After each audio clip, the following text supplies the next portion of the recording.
तो पिछले एपिसोड में सर्कुलेशन पावर के यूज करने की वजह से सार की पावर उसके कंट्रोल से बाहर हो गई थी, लेकिन अब उसे बचाने के लिए हाओ चेन भी वहाँ पर आ गया था। इसके बाद हम देखते हैं कि हाओ चेन उसे ऐसे कंडीशन में देख काफी उदास हो जाता है और फिर उससे कहने लगता है कि इसमें केवल मेरी ही गलती है, क्योंकि अगर मैं यहाँ पर लेट से नहीं आया होता तो फिर तुम्हारे साथ में ऐसा कुछ भी नहीं हुआ होता। लेकिन असल में इसके बाद भी सार हाओ चेन को इसके लिए बिल्कुल भी ब्लेम नहीं करती और उसे इशारा करते हुए कहती है कि इसमें तुम्हारी कोई गलती नहीं है। लेकिन तभी इतने बुरे तरीके से जख्मी होने की वजह से सार अचानक से बेहोश हो जाती है। तभी इसी बीच हम देखते हैं कि एक डीमन अपने स्पीयर का यूज करके इसके ऊपर अटैक कर देता है, लेकिन यह देखते ही हाओ चेन ने इसे बिल्कुल सही समय पर रोक लिया था और इस तरह से वो डीमन अपने अटैक से इनका कुछ नहीं कर पाता। तभी इसे देख लिसिन भी सार की मदद करने के लिए यहाँ पर आ जाती है, जिसके बाद हम देखते हैं कि सार को ऐसे कंडीशन में देख हाओ चेन इस बात से काफी उदास हो गया था और फिर उससे कहता है कि सार तुम इसके बारे में चिंता ना करो, क्योंकि आज इन डीमन ने जितना तुम्हें दर्द दिया है मैं उसे 1000 गुना करके इनको वापस करूंगा। अब इस तरह से हाओ चेन इन डीमन के ऊपर बहुत ज्यादा गुस्सा हो गया होता है और फिर वो तुरंत इनके ऊपर अटैक करना भी शुरू कर देता है। लेकिन तभी इसी बीच हम देखते हैं कि यहाँ पर और भी डीमन आ गए थे, जिसे देख वे सभी और भी ज्यादा परेशान हो जाते हैं और अब उन्हें समझ में नहीं आता कि इसके बारे में उन्हें क्या करना चाहिए। लेकिन तभी हम देखते हैं कि हाओ चेन इनका भी सामना करने के लिए रेडी हो गया था और फिर इसके लिए वो हाओ यू को भी रेडी कर लेता है। वहीं दूसरी तरफ हम देखते हैं कि अब वे डीमन भी इसके ऊपर अटैक करने के लिए पूरी तरह से रेडी हो गए होते हैं, जिसे देख लिसिन हाओ चेन से कहती है कि तुम इसके बारे में पूरी तरह से केयरफुल रहना, क्योंकि वे अपने डेथ ऑफर का यूज करके और भी ज्यादा पावरफुल हो रहे हैं। लेकिन इस पर हाओ चेन उससे कहता है कि मुझे अब किसी भी चीज के बारे में कोई चिंता नहीं है, क्योंकि अब ये सभी तो मेरे ही हाथों से मरेंगे। अब इतनी बात कहने के तुरंत बाद वो डीमन के ऊपर अटैक करना शुरू कर देता है, जिसके बाद हम देखते हैं कि वे डीमन भी इसका सामना करने की कोशिश कर रहे थे। लेकिन असल में इस वक्त हाओ चेन इनके ऊपर बहुत ही गुस्से में अटैक कर रहा था, जिसके वजह से वे इसके पावर के सामने कुछ भी नहीं कर पा रहे थे और इस तरह से हाओ चेन इनको बहुत ही आसानी से मार रहा था। अब इसी के साथ हम देखते हैं कि हाओ चेन को सार के बारे में याद भी आने लगता है, जिसके बारे में सोचकर वो और भी ज्यादा परेशान होने लगा था, क्योंकि हाओ चेन ने उसे प्रॉमिस किया था कि वो उसे प्रोटेक्ट करेगा, लेकिन असल में वो आज उसे प्रोटेक्ट करने में फेल हो गया और इसी वजह से हम देखते हैं कि इसके बारे में सोचकर उसे और भी ज्यादा गुस्सा आ रहा होता है। तभी इसी बीच हम देखते हैं कि वे डीमन भी फिर से इसके ऊपर अटैक करने की कोशिश करने लगे थे, लेकिन असल में अब गुस्सा होने की वजह से इसकी आंखें बिल्कुल लाल हो जाती हैं और इसे देख ऐसा लग रहा था कि इसके अंदर कोई डीमन वाली पावर एक्टिवेट हो गई है। अब इस तरह से हम देखते हैं कि वो इस पावर के साथ डीमन के ऊपर और भी खतरनाक तरीके से अटैक करने लगा था, जिसके वजह से डीमन का ग्रुप अब इसके पावर के सामने कुछ भी नहीं कर पा रहा होता और इस तरह से हाओ चेन इन सभी को बहुत ही आसानी से मारने लगता है। लेकिन वहीं अब इसके ऐसे पावर को देख डीमन भी इस बात से पूरी तरह से हैरान हो गए होते हैं और फिर वो कहने लगते हैं कि इसके पास में तो डीमन की पावर है और इसीलिए कहीं ऐसा तो नहीं कि वह भी कोई डीमन है। लेकिन असल में अब इनको इसके बारे में सोचने का कोई भी चांस नहीं मिल पाता और तभी हम देखते हैं कि हाओ चेन अपने इस पावर का यूज करके इन सभी को मार गिराता है। लेकिन अब इस पावर के वजह से हाओ चेन के अंदर बहुत सारे चेंजेस भी आ गए थे, क्योंकि अब उसे यहाँ की सारी चीजें ब्लैक एंड व्हाइट में दिखाई देने लगी थी। वहीं दूसरी तरफ खुद हाओ चेन के साथी भी इस बात से पूरी तरह से हैरान हो गए होते हैं और उन्हें भी समझ में नहीं आ रहा होता कि अचानक से हाओ चेन को क्या हो गया। तभी इसी बीच हम देखते हैं कि यहाँ पर बचा हुआ डीमन अपने मरे हुए साथियों की वजह से और भी ज्यादा गुस्सा हो गया होता है और फिर इसीलिए वो अपने पावर को इंक्रीज करके हाओ चेन के ऊपर अटैक करने के लिए आ जाता है। लेकिन अब यह देख हाओ चेन ने भी अपने मिरेकल स्वॉर्ड के दोनों पावर को एक साथ में यूज कर लिया था, जिसके वजह से इस पावर के सामने वो डीमन भी कुछ नहीं कर पाता और इस तरह से हाओ चेन इसे पकड़कर बहुत ही बुरे तरीके से जमीन के ऊपर पटकने लगता है। लेकिन इसके बाद भी हम देखते हैं कि वो डीमन इसके सामने फड़फड़ाना बंद नहीं करता और फिर उससे कहने लगता है कि तुमने ऐसा करके बहुत बड़ी गलती कर दी है और हम इसके लिए तुम्हारे टुकड़े कर देंगे। लेकिन इस पर हाओ चेन भी गुस्से में उससे कहता है कि क्या तुमने नहीं सुना कि मैंने तुमसे क्या कहा था, क्योंकि आज तुम लोगों की वजह से सार को जितना दर्द हुआ है मैं उसका 1000 गुना करके तुम्हें वापस करूंगा। अब इस तरह से हम देखते हैं कि हाओ चेन अपने पावर का यूज करके इसे भी मार देता है। लेकिन वहीं दूसरी तरफ हम देखते हैं कि इसके ऐसे रूप को देख खुद इसके साथी भी इस बात से पूरी तरह हैरान हो गए होते हैं, क्योंकि असल में हाओ चेन का बिहेवियर पहले से पूरी तरह से चेंज हो गया था और इस समय वो बिल्कुल कोई दूसरा इंसान लग रहा होता है। लेकिन तभी इसी बीच हम देखते हैं कि हाओ यू जैसे ही इसके पास में आता है हाओ चेन इसके तुरंत बाद ही फिर से नॉर्मल हो जाता है। लेकिन तभी हम देखते हैं कि लिन सिन किसी बात की वजह से परेशान लग रहा होता है और ऐसा लग रहा था कि वो किसी बात से अपने ऊपर ही गुस्सा है। वहीं लिसिन भी सोचने लगती है कि हाओ चेन के बाहर आते ही हाउलिंग केव का आवाज भी पूरी तरह से रुक गया। इसके अलावा ऐसा लगता है कि डीमन भी कुछ देर के लिए यहाँ पर नहीं आएंगे, लेकिन सायर अपने सर्कुलेशन पावर के यूज करने की वजह से डीप स्लीप में चली गई है और इसीलिए किसी को नहीं पता कि आखिरकार वो फिर से कब होश में आएगी। लेकिन अब इसी के साथ हम देखते हैं कि इनके सभी टीम मेंबर भी बहुत ही बुरे तरीके से इंजर्ड हो गए होते हैं, जिसके वजह से अब इनके पास में यहाँ से वापस लौटने का पावर भी नहीं होता और इसीलिए लिसिन को ऐसा लग रहा था कि वे सब यहाँ पर बुरी तरीके से फंस गए हैं। लेकिन तभी इसी वक्त लिसिन गुस्से में लिन सिन के पास आती है और फिर उससे उससे पूछने लगती है कि क्या तुम इसके बारे में मुझे कोई एक्सप्लेनेशन दोगे। इसके बाद हम देखते हैं कि उसने गुस्से में इसे थप्पड़ भी मार दिया था और फिर उससे कहने लगती है कि पिछले बैटल में हम सभी तो बहुत ही बुरे तरीके से थक गए थे। इसके अलावा सायर भी अपने सर्कुलेशन पावर के यूज करने की वजह से बेहोश हो गई। लेकिन मैं जानना चाहती हूँ कि जब हमारे कैप्टन ने अपने पावर का यूज करके डीमन लीडर को कैद कर लिया था, तब उसके बाद तुमने उस पर अपने अटैक मैजिक का यूज क्यों नहीं किया, और क्या तुम असल में उसके ऊपर अपने बेसिक फायरबॉल टेक्निक का यूज करके भी अटैक नहीं कर सकते थे। इसके बाद वो उससे कहने लगती है कि अगर हाओ चेन यहाँ पर नहीं आया होता तो क्या तुम्हें लगता है कि हम यहाँ पर सरवाइव कर पाए होते।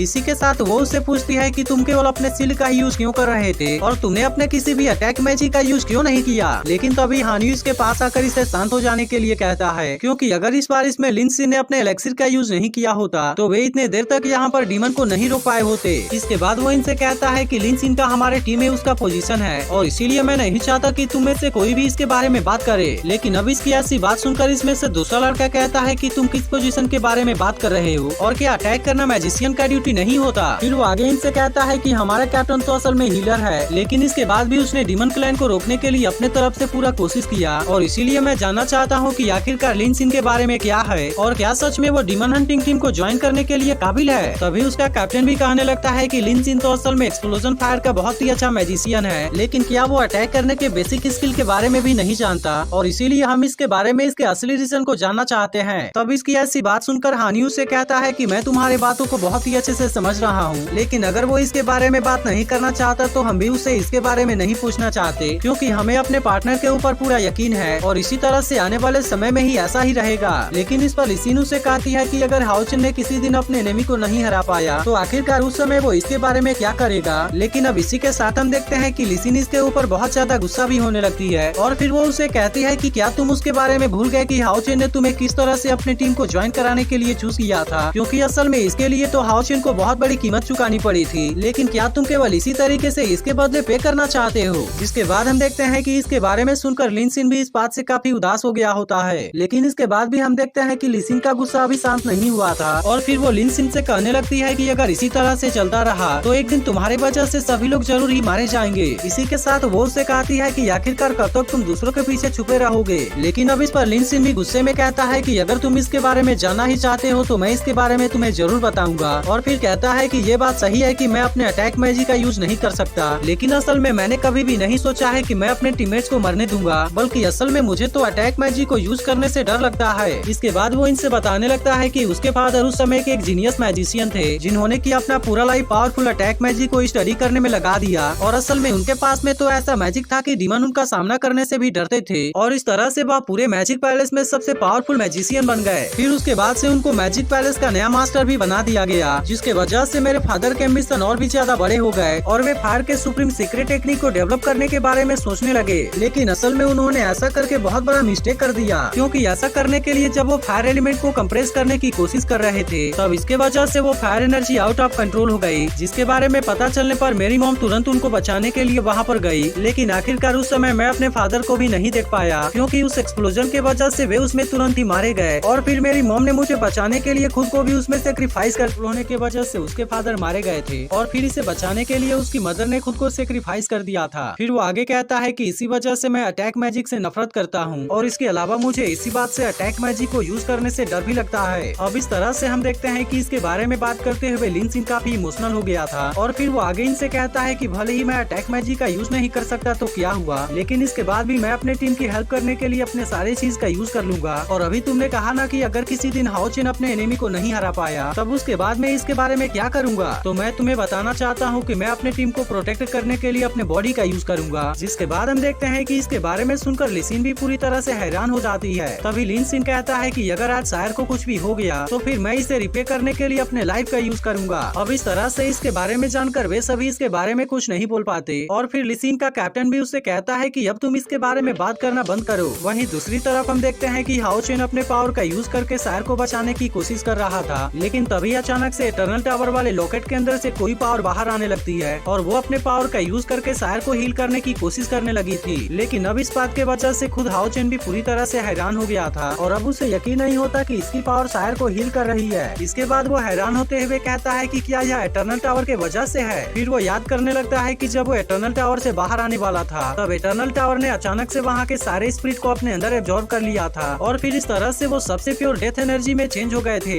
इसीलिए हाओ चेन को समझ आ जाता है कि इसका यूज करके सायर को हील करना सबसे बेस्ट रहेगा, क्योंकि असल में इसके पास में डेथ वाली एट्रीब्यूट है। इसके बाद अगले सीन में हम देखते हैं कि इसके पावर ने सायर के इंजरी को हील कर दिया था और आखिरकार अब इस तरह से वो होश में आ गई होती है। जिसके बाद हम देखते हैं कि इस बात से हाओ चेन भी काफी खुश हो गया था, लेकिन फिर इसके बाद वो उसके हाथ पर लिखकर उससे पूछता है कि जब तुमने सर्कुलेशन पावर का यूज किया था तब उसके दौरान तुमने अपने सभी 6 सेंस में से किन का यूज किया था। जिसके बाद हम देखते हैं कि सायर भी इसे बता देती है कि इसने देखने सुनने और टेस्ट वाले सेंस को खो दिया है, लेकिन अब इसके बारे में जानकर हाओ चेन को काफी बुरा लग रहा था और फिर वो सायर से कहने लगता है कि इसमें मेरी ही गलती है कि मैं यहाँ पर आने में लेट हो गया, जिसके वजह से तुम्हें अपने सर्कुलेशन पावर का यूज करना पड़ा। अब इसी वजह से हम देखते हैं कि हाओ चेन सायर को सॉरी कहता है, लेकिन इस पर सायर उससे कहती है कि तुम मेरे बारे में चिंता ना करो, क्योंकि मुझे ऐसा फील हो रहा है कि मैं बहुत तेजी से रिकवर हो रही हूँ, क्योंकि बैकलैश के वजह से मुझे जो पेन हो रहा था वह अब काफी हल्का हो गया है। तब इसके बारे में सुनकर हाओ चेन सोचता है कि क्या इटर्नल टावर ने सायर के रिकवरी स्पीड को बढ़ा दिया, लेकिन आखिरकार अब तो सायर ने अपने 3 सेंस को खो दिया था और फिर वो सायर से कहता है कि यह मैं ही तुम्हारे लिए ये तीनों सेंस हूँ और आज के बाद मैं तुम्हें किसी भी खतरे में नहीं डालूंगा। लेकिन इसके बाद वो सायर से कहता है कि अब तुम अच्छे से आराम करो, क्योंकि अब इसके बाद हम यहाँ से घर जाने वाले हैं। जिसके बाद हम देखते हैं कि सायर भी इसकी बात मानकर आराम करने लगती है, लेकिन अभी भी हम देखते हैं कि हाओ चेन को सायर के बारे में काफी चिंता होती है और फिर वो कहने लगता है कि सायर भले ही होश में आ गई है, लेकिन अभी भी वो इतने दूर तक ट्रेवल नहीं कर पाएगी और इसीलिए अगर हमें अलायंस में वापस जाना है तो हमें सबसे फास्ट और सबसे सेफ तरीके को खोजना होगा। इसके बाद वो इसके बारे में बात करने के लिए बाकी लोगों के पास में आता है। तब इसके बारे में सुनकर दूसरा कैप्टन कहता है कि पिछले फाइट के वजह से हम सभी बहुत ही बुरे तरीके से जख्मी हैं, इसीलिए मुझे ऐसा लगता है कि रिकवर होने में हमें कुछ टाइम लगेगा। इसके अलावा अगर हमें यहाँ से वापस जाना है तो इसमें 7 से 8 दिन तो लग ही जाएंगे और इसी वजह से मुझे ऐसा लगता है कि अभी यहाँ से जाना हमारे लिए बहुत ज्यादा रिस्की है। तब इसकी बात सुनकर हाओ चेन भी इसके बारे में कुछ देर के लिए सोचता है और फिर इनसे कहता है कि तुम सभी इसके बारे में ज्यादा चिंता ना करो, क्योंकि मुझे लगता है कि हमारे पास में अभी भी एक रास्ता है। तब इसके बारे में सुनकर सीमा सियान उससे पूछता है कि क्या सच में, जिस पर हाओ चेन कहता है कि मैंने प्रिंसेस यूई के दिए हुए मैप को देखा था, इसीलिए मुझे ऐसा लगता है कि वो अभी भी हमारे बहुत करीब है और अगर किसी तरह से हम उसके पास तक पहुंच गए तब उसके बाद हम उसकी मदद लेकर वहां से निकल जाएंगे। लेकिन इसके बाद भी हम देखते हैं कि इसके बारे में सुनकर इसके लिए कुछ लोग रेडी नहीं होते और फिर हान यू हाओ चेन से कहता है कि तुम्हें लगता है कि यह इतना ज्यादा आसान होगा, लेकिन क्या तुम्हें नहीं लगता कि उसने हमें फंसाने के लिए बहुत सारे ट्रैप भी लगाए होंगे। तब इस पर हाओ चेन से कहता है कि तुम इसके बारे में इतनी ज्यादा चिंता क्यों करते हो, क्योंकि वैसे भी तो सायर ने उसके ऊपर अपना एक बैन लगा दिया था, जिसके वजह से वो हमें कुछ भी करने की हिम्मत नहीं करेगी। इसी के साथ वो इनसे कहता है कि मैं हाओ यू को यहाँ पर रखूंगा, इसीलिए अगर हमारे साथ में वहाँ पर कोई भी गड़बड़ होती है तब उसके बाद मैं तुरंत उसे वहाँ पर समन कर लूंगा। अब इतनी बात कहने के बाद वो इनसे कहता है कि तुम सभी मेरे ऊपर यकीन करो, क्योंकि यहाँ से वापस निकलने का हमारे पास में केवल यही एक रास्ता है। इसीलिए वो इनसे कहता है कि जैसे ही अंधेरा होगा मैं यहाँ से निकल जाऊंगा, जिसके दौरान तुम सभी यहाँ पर बहुत ही अच्छे से आराम कर लेना और इसके अलावा जो भी होगा उसकी जिम्मेदारी तुम मेरे ऊपर छोड़ दो। अब इसके कुछ देर के बाद हम देखते हैं कि लिसिन किसी बात से बहुत ज्यादा परेशान हो गई होती है और फिर वो लिनसिन से कहती है कि मैं तुमसे अकेले में कुछ बात करना चाहती हूँ और इसीलिए तुम मेरे साथ आओ। जिसके बाद हम देखते हैं कि इसकी बात मानकर लिनसिन भी इसके साथ में आ गया था और फिर उससे पूछता है कि तुमने मुझे अकेले में क्यों बुलाया। इसी के साथ वो उससे कहता है कि क्या तुम अभी भी नाराज हो और क्या इसके लिए तुम मुझे पीटना चाहती हो। लेकिन इस पर सायर उससे पूछती है कि क्या तुम कभी मुझे मिस नहीं करते, और लिनसिन अभी भी इसके बारे में नहीं समझ पाता और फिर उससे पूछता है कि किस लिए। लेकिन अब इस पर लिनसिन भी इसके बारे में उससे कुछ भी नहीं बोल पाती। जिसके बाद लिनसिन उससे कहता है कि तुमने तो यहाँ पर मुझे किसी चीज के बारे में बात करने के लिए बुलाया था, लेकिन अगर तुम्हें कुछ भी नहीं कहना है तो मैं यहाँ से जा रहा हूँ। लेकिन तभी इस पर लिनसिन उससे सॉरी कहती है और फिर उसे बताती है कि मैं तुम्हारे बारे में गलत थी और मुझे तुम्हारे बारे में सच्चाई के जाने बिना तुम्हें नहीं डांटना चाहिए था। इसके बाद वो उससे कहती है कि इस तरह से मैंने तुम्हारे पास के बारे में भी याद दिला दिया, जिसके बारे में शायद तुम कभी भी याद नहीं करना चाहते। तब इस पर लिनसिन उससे कहता है कि कोई बात नहीं, क्योंकि वैसे भी तो इसके बारे में बहुत सारे लोग इसके बारे में सवाल पूछते रहते थे और इसीलिए इसके बारे में रिवील करके मैं काफी रिलैक्स फील कर रहा हूँ। लेकिन अब इस पर लिनसिन उससे कहती है कि फिर भी मुझे तुम्हारे साथ में ऐसा नहीं करना चाहिए था और मुझे ऐसा लगता है कि अगर मैंने तुम्हारे साथ में गलत किया है, क्योंकि फिर इस तरह से मैं भी काफी रिलैक्स फील करूंगी। तब इस पर लिनसिन उससे कहता है कि अब इसके बारे में बात करना बंद करो, क्योंकि आखिरकार मैं तुम्हें कैसे पीट सकता हूँ। यह सुनकर लिनसिन उससे कहती है कि तुम इसके बारे में चिंता ना करो, क्योंकि मैं इसके लिए तुम्हारे साथ में फाइट बैक नहीं करूंगी। जिसके बाद हम देखते हैं कि लिनसिन भी इसे थप्पड़ मारने के लिए रेडी हो जाता है, लेकिन आखिरकार वो इसके साथ में ऐसा नहीं कर पाता। इसके बाद वो लिनसिन से कहता है कि अब तुम यहाँ से वापस जाओ, लेकिन इसके बाद भी हम देखते हैं कि लिनसिन उसे यहाँ से जाने से रोकती है और फिर उससे कहती है कि मैं तुम्हारे टीममेट के सामने अपना फेस कैसे दिखाऊंगी। लेकिन अब इसके ऐसे बातों के वजह से लिनसिन उससे गुस्सा हो जाता है और फिर उससे कहता है कि तुम इसके बारे में बात करना बंद क्यों नहीं करती, क्योंकि वैसे भी अब इसके लिए तुम्हें पीटने या फिर डांटने से क्या मतलब है, और इसके अलावा मेरे पास तो अटैक मैजिक को भी सीखने का साहस नहीं है। अब इतनी बात कहने के बाद वो इसे कहता है कि अगर मैंने तुम्हें पीट दिया या फिर डांट भी दिया तो फिर भी क्या इसके वजह से मेरा हार्ट डिसीज क्योर हो जाएगा। लेकिन इसकी ऐसी बात सुनकर लिसिन उसे यहाँ से जाने से रोकने लगती है, जिसके वजह से हम देखते हैं कि वे दोनों एक दूसरे के ऊपर गिर गए थे और इस तरह से इनके बीच में किस हो गया था। अब इस तरह से हम देखते हैं कि वे दोनों ही इस बात से ऑकवर्ड हो जाते हैं और फिर एक दूसरे से कहते हैं कि इसके बारे में किसी को मत बताना। तब इस पर लिसिन उससे कहती है कि वैसे भी तो मैंने तुमसे अपोलोगाइज कर लिया, लेकिन अब तुम इसे एक्सेप्ट करो या नहीं अब पूरी तरह से तुम्हारे ऊपर है। लेकिन तभी हम देखते हैं कि इसके दौरान लिनसिन का नाक इंजर्ड हो गया था और फिर वो जाने से पहले उसे कहती है कि ऐसा मत सोचना कि इसमें तुम्हारा कोई नुकसान हुआ, क्योंकि वैसे भी ये मेरा फर्स्ट किस था। तब इसके बारे में सुनकर लिनसिन भी कहता है कि जब भी मेरा फर्स्ट टाइम था, और फिर वो हैरान होते हुए अपने हार्ट से कहता है कि अब तुम इतने जोरों से धड़कना बंद करो। वहीं दूसरी तरफ हम देखते हैं कि प्रिंसेस सुई अपने ऊपर से बैंड को हटाने की कोशिश कर रही होती है, लेकिन काफी कोशिश करने के बाद भी वो इसमें कामयाब नहीं हो पाती, जिसके बाद वो हैरान होते हुए कहती है कि क्या इस बैंड को सच में अनलॉक नहीं किया जा सकता।